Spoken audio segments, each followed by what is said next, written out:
Hey everybody, welcome back to the channel. Today is going to be an awesome episode because we're finally going to get this Duramax started.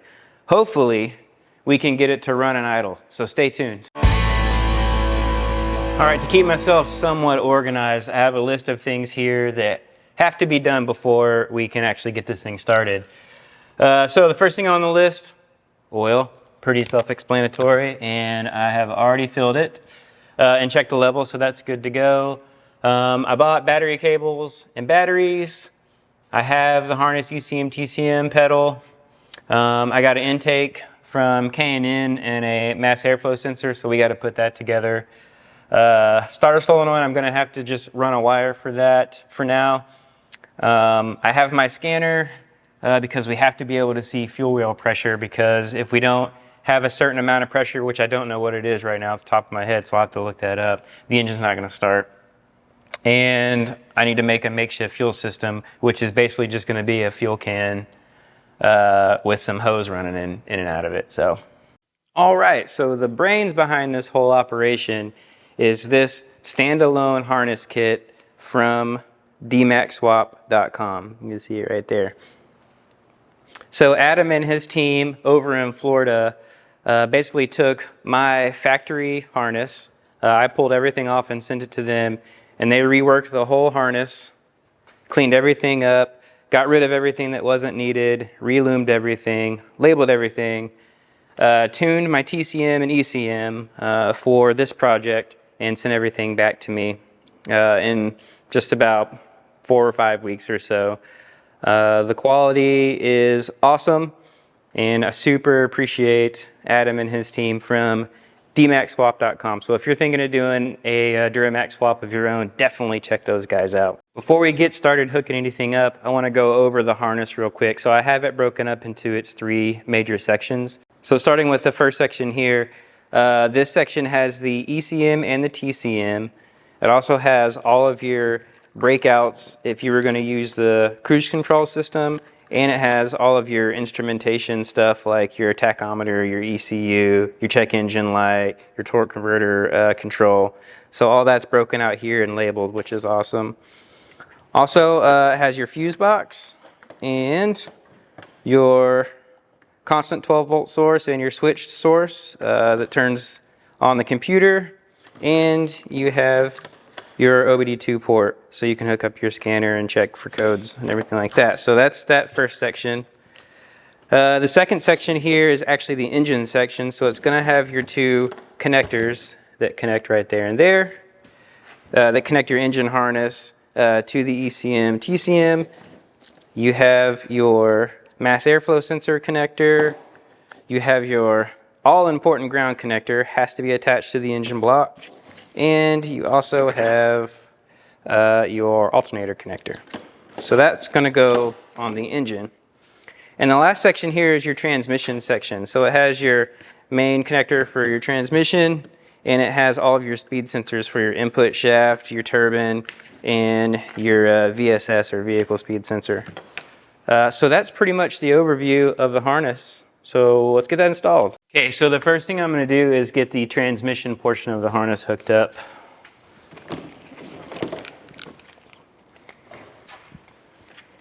It's really easy, it's just kind of one long section. So this first sensor here is your input shaft speed sensor. The second one here is your turbine speed. There's one down here, and this is your vehicle speed sensor. So on the passenger side, down at the very back of the transmission, is your main connector here. And that just plugs in like that. All right, next I'm going to work on the engine portion of this harness. So I'm going to get the engine harness connectors done first. So they're different sizes, so you can't mix them up. And the big one goes on the bottom.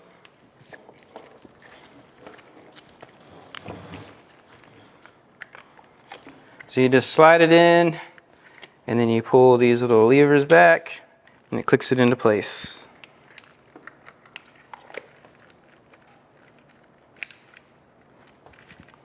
Okay, that's those. I'm going to droop these over the side here. and go around to the front. All right, so like I said before, you have the alternator and the mass airflow sensor. So the alternator plugs in right here. And the mass airflow sensor is going to have to wait until we get this intake tube installed, so we're going to do that next. So we'll just leave this guy hanging right there for now. Okay, for the intake, I decided on this simple K&N setup. It was relatively cheap. It's really nothing special, but it has everything we need. So we have the intake tube, the coupler, the filter, all the required brackets, and the adapter for the mass airflow sensor and required hardware. Also, and most importantly, the sticker. Gotta have the sticker. So your mass airflow stack up is pretty simple. You have your adapter block here. So you just flip that guy over, you grab your gasket, and it has an adhesive backing on it. So you pull that off. And then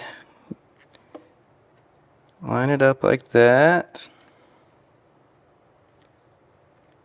Get that stuck on there. That could have been straighter. Oh well. And you flip it over to the top, and then you install your mass airflow sensor. So it'll only go one way. So it didn't line up that way. There it goes. You can see if your bolt holes match up there. And then you just install into the intake, but it's important that you install it with this open portion in the direction of airflow, because air has to flow in there and then out the bottom. If you flip it over, this part is not open. So we're going to install it like this, since this is direction of airflow. Sweet, and then we just got to pin in our fasteners. All right, let's get this guy installed.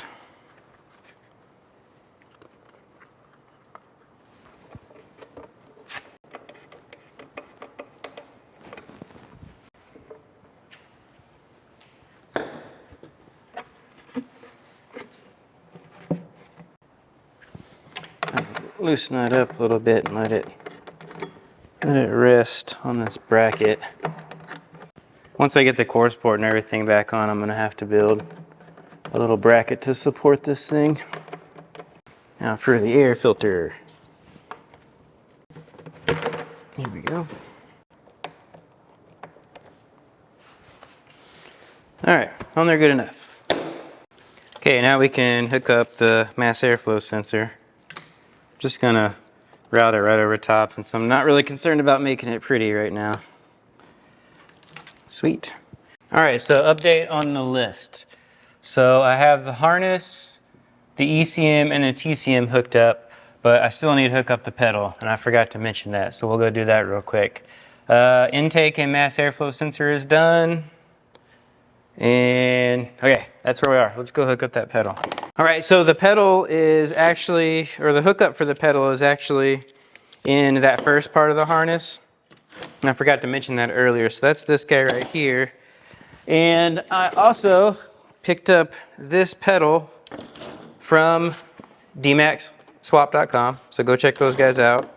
They actually retrofit a modern pedal position sensor that you would find, you know, in the 2006 or 2007 trucks with the old style pedals that will look right in this model of truck. So that's actually pretty sweet that they offer that. So we got to hook that up, and that is done. The engine won't start without this pedal hooked up. So sweet. All right, let's check off this guy, since we got the harness, ECM, TCM, and the pedal. And let's move on to battery cables and batteries. All right, so Duramax engines require two batteries, one on each side of the engine. So let's look at where those hook up. So your distribution block here, this actually goes, let me grab that. This actually goes to the positive on the driver's side battery, goes through this block, and this actually goes straight to the starter on the other side. And that is the negative jumper, and it goes from the negative terminal of the driver's side battery all the way down to, if you can see it, this bolt here, which goes straight to the iron engine block, which is what you want. And as for the negative terminal on the passenger side battery, it goes to a similar connection on the other side. So it's going to be this guy right here. And then you'll see that this is the battery cable, positive battery cable coming from the driver's side, goes way back to the starter. And then this cable is actually connected to the same place on the starter, and that goes all the way to the positive terminal on this battery. So in order to turn this guy over, it requires the cranking amps from 2 batteries in parallel. All right, battery cable and batteries is complete. So let's move on to the next thing, which is starter solenoid. All right, so we're on the passenger side, just underneath the exhaust manifold, and you can see the starter down there. So the big connection up top here, that's the connection that goes to the positive terminal of both batteries, and this little connection right here, that's your actual start signal. So once that receives positive 12 volts, it'll cause the solenoid to energize and turn the starter over. So I'm just going to run a wire up to the other battery so that I can just control it from up there. All right, make up a quick little ring terminal connection.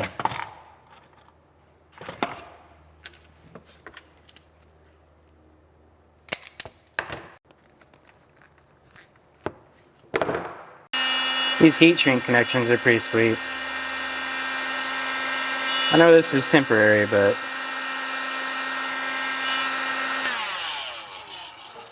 might as well make it look good. All right, I have my wire ran all the way down to the starter solenoid, and since I'm impatient, I'm going to test it to make sure it works real quick. So, here we go. First spin on the starter. Works! Awesome. All right, so starter solenoid is done. Check that off. Move on to the next thing. So let's get our scanner hooked up so we can be monitoring fuel rail pressure and then make a makeshift fuel system. We're getting close. All right, I got my scanner here. It looks like a Snap-on. Believe me, not a Snap-on. It's actually a Launch brand, which is, yep, made in China. But it has like live data monitoring and stuff, and I think you can actually control engine parameters and stuff with it too. I've never tried, but it gets the job done. All right, so I'm grabbing the OBD2 port. Get this guy plugged in.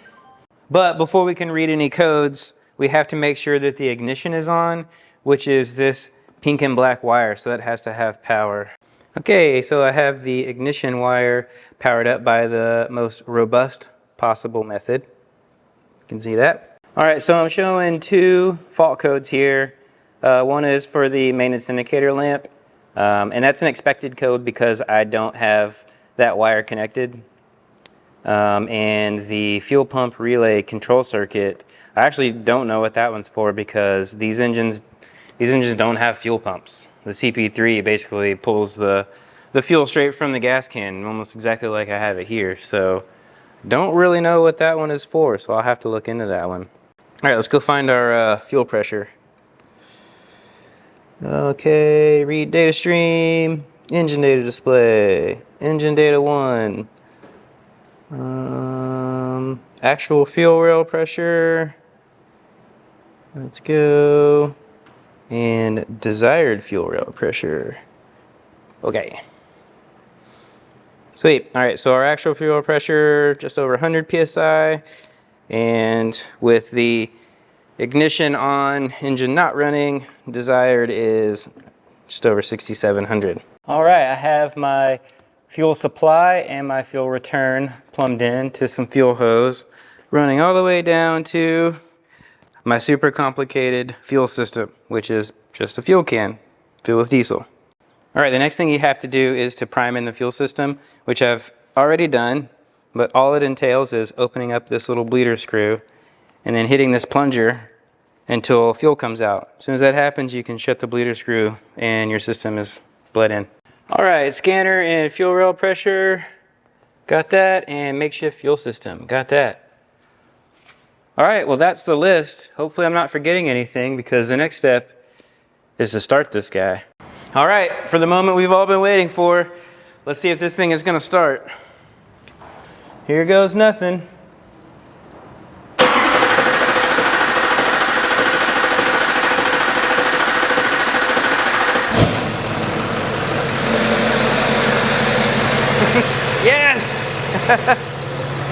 Started.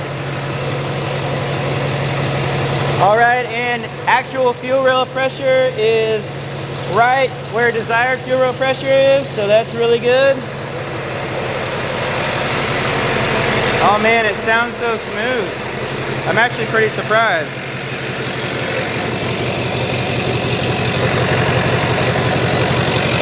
Oh yeah. Man, it sounds really good.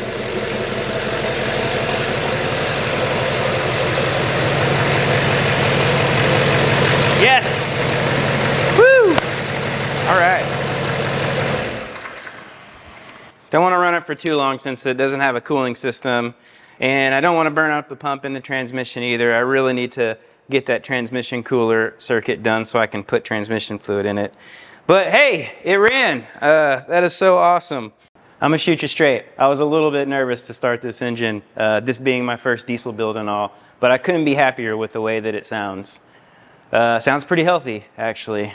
So next steps, we'll put the core support back on. We'll hook up our cooling circuit.